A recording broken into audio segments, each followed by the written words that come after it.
తిరుపతి తొక్కిసలాట ఘటన అధికారుల మధ్య సమన్వయ లోపంతోనే జరిగిందంటారా, లేదంటే అసలు ఈ ఘటనలో ఎవరిని బాధ్యులుగా చూడొచ్చు అంటారు? ముందుగా సమన్వయ లోపం అంటే చైర్మన్ గారికి, కమిటీ వారికి, అలాగే అక్కడ ఉన్నటువంటి అధికారులకి సమన్వయం లేదనేది స్పష్టంగా అర్థమైపోతూనే ఉంది. అందుట్లో ఎలాంటి సందేహం కూడా ఏం లేదు. నిన్న ముఖ్యమంత్రి గారి సమక్షంలో జరిగిన వాదోపవాదాలే దానికి నిదర్శనం. గతంలో కూడా చూసాం కొన్ని విషయాల్లో. వాళ్ళు ఈఓ కావచ్చు, ఎగ్జిక్యూటివ్ కావచ్చు, అంటే జేఈఓ గారు కావచ్చు, వీళ్ళతోటి సమన్వయం లేదనేది వినిపిస్తున్నమాట. అలాగే ప్రజాప్రతినిధుల నుంచి ముఖ్యంగా జేఈఓ మీద కావచ్చు, ఈఓ మీద కావచ్చు కొన్ని అభ్యంతరాలు వ్యక్తం అవుతున్నమాట కూడా వాస్తవమే. ఎందుకంటే వాళ్ళకి ప్రభుత్వం కల్పించిన దాన్ని వీళ్ళు నిర్లక్ష్యం చేస్తున్నారనేది వాళ్ళ వాదన. సరైన గౌరవం దొరకట్లేదనేది. కొన్ని ఉదంతాలు దానికి బలం చేకూర్చే విధంగా కూడా ఉన్నాయి. నిన్న జరిగిన ఉదంతం నిస్సందేహంగా అక్కడ ఉన్నటువంటి కింద ఉన్నటువంటి అధికారులతో పాటు మామూలుగా ఈఓ గారు, జేఈఓ గారు వాళ్ళు కూడా చూసుకోవాల్సిన బాధ్యత వాళ్ళకే ఉంది. అట్లాగే కమిటీ వాళ్ళు కూడా చూసుకోవాలి. ఇందులో ఒకళ్ళని మనం నిందించలేము. కాకపోతే ఏంటంటే వాళ్ళు చెప్తారు, వీళ్ళు ఆదేశించిన దాన్ని వీళ్ళు అమలు చేయాలి. 5 గంటల సమయంలో, 5 గంటలు దాటిన సమయంలో అక్కడ జనాభా ఎక్కువగా వస్తున్నారు కాబట్టి వాళ్ళని అదుపు ఏం చర్యలు తీసుకుంటున్నారని చెప్పని చైర్మన్ గారి తాలూకా మనిషి అక్కడ ఉన్నటువంటి కింద ఉన్నటువంటి అధికారికి మాట్లాడారని, జేఈగా మాట్లాడారని చెప్పని సందేశం కూడా ఇచ్చారు మొబైల్లో. అది కూడా ఈరోజు అందరికీ తెలిసింది. కాబట్టి వాళ్ళు నిర్లక్ష్యంగా ఉన్నారనే దానికి ఇది చాలా పక్కాగా కనపడతా ఉంది. దానికి తోడు అసాంఘిక శక్తుల వల్ల కూడా ఇది జరిగిందేమన్న అనుమానం కూడా ఉంది. వాళ్ళని ప్రత్యేకంగా, ఎందుకంటే జరిగిన అది కొద్ది నిమిషాలకే వాళ్ళకు సంబంధించిన ఎవరంటే వైఎస్ఆర్సీపీ పార్టీ వాళ్ళకు సంబంధించిన కొంతమంది మాజీ మంత్రులు, శాసనసభ్యులు వాళ్ళు కూడా ట్వీట్లు వేశారు. అందరూ ఒకే రకంగా, అంటే అక్కడ కళ్ళ ముందు జరిగినట్టుగా. ఇంకా బయట వాళ్ళకి తెలియకముందే ఇవన్నీ వేయడంతో పాటు అక్కడ ఉన్నటువంటి విజువల్స్ కూడా వేయడం కూడా జరిగింది. కుట్ర కోణం ఉందనే భావించాల్సి వస్తుంది. దీన్ని నిస్సందేహంగా కూడా నిగ్గు తేల్చాల్సిన బాధ్యత ఈ ప్రభుత్వం మీద ఉంది. ఎందుకంటే ఆ తిరుమల దేవస్థానానికి సంబంధించి ఇంతకంటే ఎక్కువ మంది వచ్చినా కూడా అక్కడ పైకి వచ్చే చక్రస్థానాలప్పుడు కావచ్చు, గరుడ వాహనం పురవీధుల్లో సంచరించేటప్పుడు కావచ్చు, లక్షలాది మంది భక్తులు వస్తారు. అయినా సరే ఎప్పుడు అవాంఛనీయ సంఘటన జరగకుండా సిబ్బంది పర్యవేక్షణ చేస్తారు. కానీ కింద అది లోపించింది.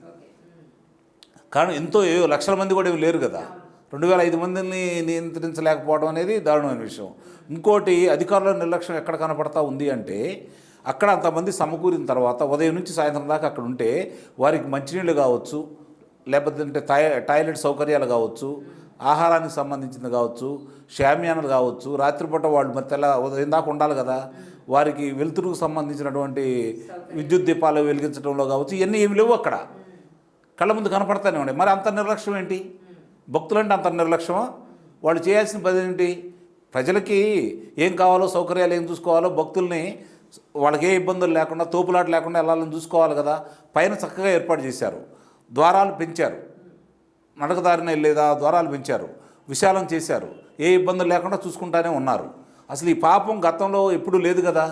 ఇది మొదలుపెట్టిందే ఈ టోకెన్ల జారీ అనేది వైఎస్ఆర్సీపీ ప్రభుత్వం నుంచి మొదలుపెట్టారు.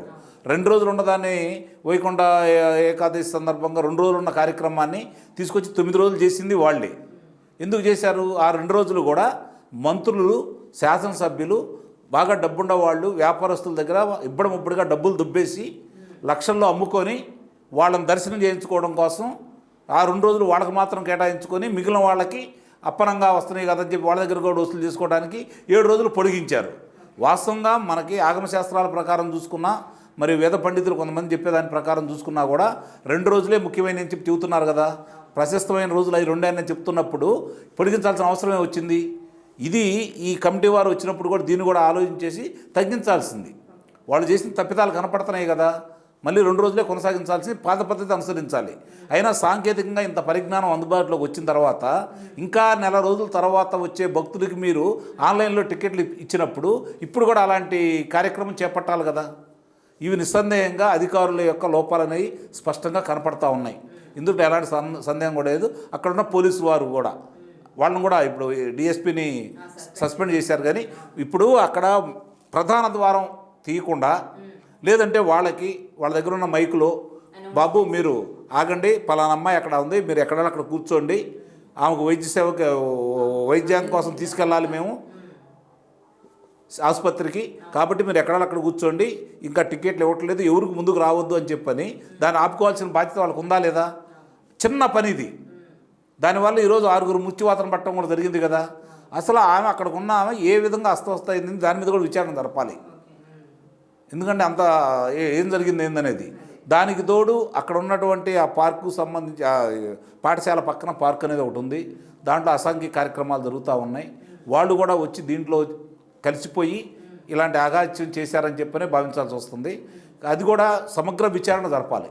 నిస్సందేహంగా దీంట్లో అధికారుల ప్రమేయం, అధికారుల బాధ్యత రాహిత్యం, మరి ఎవరైతే అసాంఘిక శక్తులు ఉన్నారో వాళ్ళ ప్రమేయం, రాజకీయ కోణం కూడా ఆధారపడి ఉందని చెప్పని నేను ఇక్కడే భావిస్తున్నాను. ఎందుకంటే ఏ సంఘటన జరిగినా మీరు గమనించండి, ముందుగా వచ్చిన తర్వాత ఏ రాజకీయ పార్టీలైనా సంతాపాన్ని ప్రకటిస్తాయి చనిపోయిన వాళ్ళ కుటుంబాలకి. అలాగే ముందు అక్కడ పర్యవేక్షిస్తారు. రావడమే రాజకీయ విమర్శల, దాంట్లోనే కుట్రకోణం మనకు కనపడతా ఉంది కదా. కాబట్టి ఇవన్నీ కూడా ఆ దేవదేవుని సంబంధించినంత వరకు ఇలాంటి భవిష్యత్తులో జరగకుండా జాగ్రత్తలు తీసుకోవాలని, ఎవరైతే నిర్లక్ష్యంగా ఉన్న అధికారులందరినీ కూడా ఆ బాధ్యతల నుంచి తొలగించాలని, నిజంగా ఒక రకంగా వీళ్ళకి మేలుకొల్పేది ఈ కమిటీ వాళ్ళకి. అందరూ కూడా జాగరూకతతో ఈ సంవత్సరం ఉందో వాళ్ళకి 2 సంవత్సరాలు అవకాశం ఇచ్చారు. అందరూ కూడా కలిసికట్టుగా ఎట్లా ఉంటే కార్యక్రమాలు ఎలా చేసుకోవాలో ఆలోచించుకొని ముందుకెళ్తారని అయితే నేను భావిస్తాను. అలాగే కూటమి ప్రభుత్వం ఏర్పడిన తర్వాత కూడా ఇప్పుడు టీటీడీని పూర్తి ప్రక్షాళన దిశగా అయితే చర్యలు కూడా తీసుకుంటున్న పరిస్థితి అయితే ఉంది. ఇప్పటికే చాలా వరకు ప్రక్షాళన అయింది. ఈ మధ్య నేను కూడా సందర్శించాను, వెళ్ళొచ్చాను. ఇంకా కొంత ఈ అధికారులలోనూ సిబ్బందిలో ఇంకా గత వాసనలు అయితే పోలేదు. దానికి నేను కూడా బాధితుడిని మొన్న వెళ్ళినప్పుడు. కాబట్టి ఇది ఒకసారి ప్రక్షాళన చేయాల్సిన అవసరం అయితే సంపూర్ణంగా చాలా అందుట్లో అన్యమతస్తులు ఉన్నారు, చర్యలు కూడా ఉన్నాయి, తీసుకోవాలి. దానికి ముఖ్యమంత్రి గారు కూడా ప్రత్యేక దృష్టి పెట్టాలి దీని మీద. ఎందుకంటే ఎవరైతే మాట విన్న అధికారులను బదిలీ చేయాలి, సమన్వయంతో పనిచేసే వాళ్ళే కావాలి. అక్కడ ఒకళ్ళు ఎక్కువ కాదు, ఒకళ్ళు తక్కువ కాదు. ఇక్కడ అందరూ కలిసి ఆ దేవదేవుడికి ప్రజల కోసం పనిచేయడానికి కోసమే ఉన్నారనే విషయాన్ని గమనించుకోవాలి. ఇందులో ఒకళ్ళు ఎక్కువే కాదు, ప్రజాప్రతినిధులు కావచ్చు, లేకపోతే పాలక మండలి కావచ్చు, వాళ్ళు ప్రభుత్వం నియమించిన వాళ్ళు, అలాగే ప్రజలు ఎన్నుకున్న ప్రజాప్రతినిధులు నిర్లక్ష్యం చేయడం కూడా మంచి పద్ధతి అయితే కాదు.